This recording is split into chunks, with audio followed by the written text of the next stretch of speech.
सबसे पहले मैं जो है सभी अपने दर्शक भाइयों को अपनी तरफ से सादर प्रणाम करता हूं और आशा करता हूं कि पिछले वीडियोस के वक्तव्यों में आप सब लोगों को इलेक्ट्रो होम्योपैथिक के बारे में कुछ छोटी मोटी जानकारी जो दी गई वो समझ में आई होगी। मैं डॉक्टर जयप्रकाश नगर बाजार बस्ती से सभी अपने इलेक्ट्रो होम्योपैथिक डॉक्टर भाइयों को सादर प्रणाम करता हूं और यह वीडियो इसलिए बनाने की आवश्यकता पड़ रही है कि एलोपैथिक, होम्योपैथिक और नाना प्रकार की जो तमाम पैथियां हैं इस समाज में प्रचलित, तो उन पैथियों की ही कैटेगरी में इलेक्ट्रो होम्योपैथी जो है वो एक तरीके से उपेक्षित रही है। लोग इसको बड़ी अज्ञानता कह लें या उनकी जो है सोच कह लें, सरकार और समाज दोनों इसको उपेक्षित करते रहें, जबकि यह हर पैथी से बहुत ही बेस्ट और सुविधाजनक और सुरक्षित चिकित्सा पद्धति रही है। आज मैं आप लोगों के सामने इलेक्ट्रोपैथी के डाइल्यूशंस और डोज के प्रयोग के बारे में बताना चाहूँगा। इसके डाइल्यूशंस जो हैं और इसके डोजेस जो हैं किस तरह से कैसे डिसाइड किए जाते हैं और किस तरह से कैसे प्रयोग किए जाते हैं बीमारियों पर, इसके बारे में बताना चाहूँगा। इलेक्ट्रो होम्योपैथ एक संपूर्ण और सफल चिकित्सा है। सबसे पहले यह जान लीजिए कि इलेक्ट्रो होम्योपैथ के कैटेगरी होते हैं इनके पावर्स के। First power, second power, third power, fourth power, fifth power, इस तरह से बढ़ता हुआ चला जाएगा। इसका जो पोटेंसी पावर बढ़ता हुआ चला जाएगा। अब कौन सा पावर कैसे और किस स्थिति में प्रयोग किया जाएगा, इसके बारे में जान लेना बहुत ही आवश्यक है। इलेक्ट्रो होम्योपैथ के ये सिद्धांत हैं, इसमें दो सिद्धांत काम करते हैं, एक निगेटिव पोजीशन और एक पॉजिटिव पोजीशन, यानी बीमारी नेगेटिव है कि पॉजिटिव है। एक बात अब यहां और स्पष्ट कर देना चाहता हूं कि पॉजिटिव क्या होता है और निगेटिव क्या होता है। पॉजिटिव बीमारी वो बीमारी होती है जो अचानक या बड़ी तेजी से इन्फेक्सिव हो रही होती है, बड़ी तेजी से प्रसार ले रहा होता है, वो पॉजिटिव माना जाता है। और निगेटिव बीमारी वो बीमारी होती है जो काफी दिनों से चला आ रहा होता है और व्यक्ति के शरीर के कार्य करने की, उसके अंगों के कार्य करने की क्षमता जो है मतलब कम हो जाए, घट जाए। जैसे मान लीजिए इंद्रियों की कार्य क्षमता घट जाए, सुनने की क्षमता घट जाए, देखने की क्षमता घट जाए, दिमाग के सोचने की कार्य क्षमता घट जाए, हाथ पैर हिलाने की क्षमता घट जाए, तो इसको निगेटिव बीमारी के रेंज में, निगेटिव बीमारी के तहत में लेते हैं।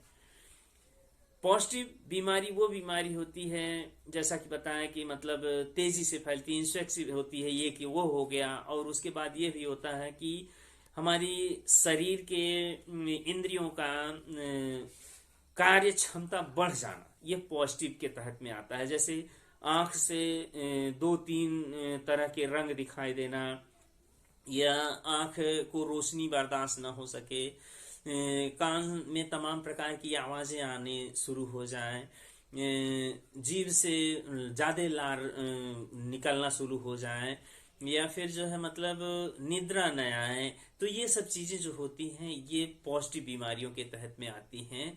और व्यक्ति के जैसे मतलब जहर वहर खा लिया या मौसम की बीमारियों में आ गया, चपेटे में आ गया, तो ऐसी स्थिति में ये सब पॉजिटिव रेंज में आ जाती हैं। अब यहाँ इलेक्ट्रोहोम्योपैथ की व्यवस्था यह है कि जब पॉजिटिव बीमारी हो, तो धनात्मक बीमारी हो, तो वहाँ जो है निगेटिव डोज देना चाहिए। निगेटिव डोज आपका सेकंड पावर से स्टार्ट हो जाता है।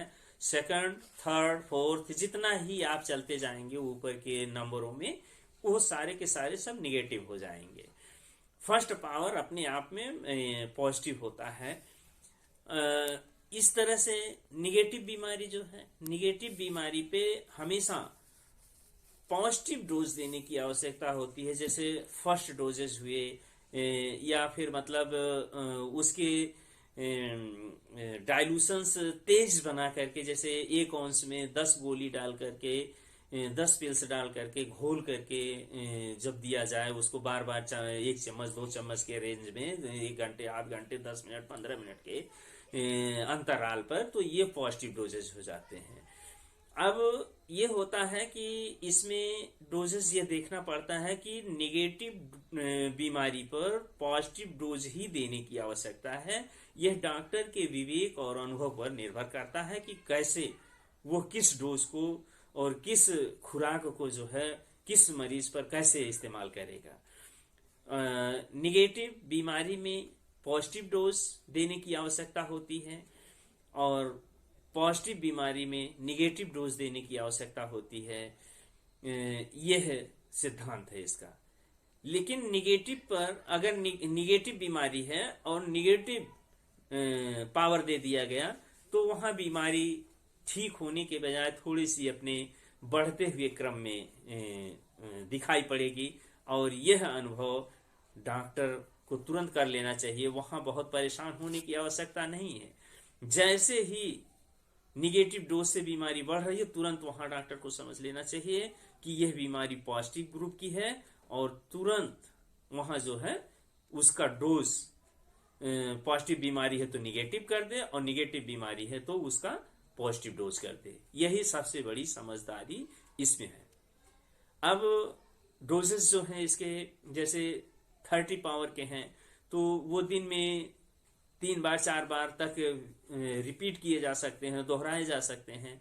लेकिन 100 तक के जो नंबर के हैं, 100 पावर के हैं, उनको जो है दिन में 2 से 3 बार, इससे अधिक नहीं, 200 के पावर पे अगर चले जाएं तो फिर उसको हफ्ते में या फिर हफ्ते में 2 बार, इस तरह से 500, 1000 पावर तक जो है इसके डोजेज बढ़ते चले जाएंगे। लेकिन यदि कोई व्यक्ति जैसे मान लीजिए जहर खा लिया, या उसको बिजली मार दिया, सांप ने काट लिया, तो इन सब परिस्थितियों में या मतलब व्यक्ति बेहोश हो गया, तो ऐसी सब परिस्थितियों में वहां कुछ नहीं देखना है, वहां दवा का पॉजिटिव डोज ही आपको इस्तेमाल करना है। अब यह देखना है कि जहर का लेवल और परसेंटेज कितना है, उस हिसाब से दवा का मात्रा बढ़ाते जाना है, और दवा के समय को भी मतलब जल्दी जल्दी देने में सेलेक्ट करना है। तो आज मैं समझता हूं कि ये डोज इलेक्ट्रोहोम्योपैथ के पावर्स और निगेटिव और पॉजिटिव बीमारी और निगेटिव और पॉजिटिव डोजेस के बारे में आप लोगों को समझ में बात आई होगी, और आशा करता हूं कि फिर नेक्स्ट अगले वीडियो में फिर से मुलाकात होगी। और तब तक के लिए मैं आप लोगों से सादर प्रणाम के साथ में विदा लेता हूं। आशा करता हूं कि बात समझ में आ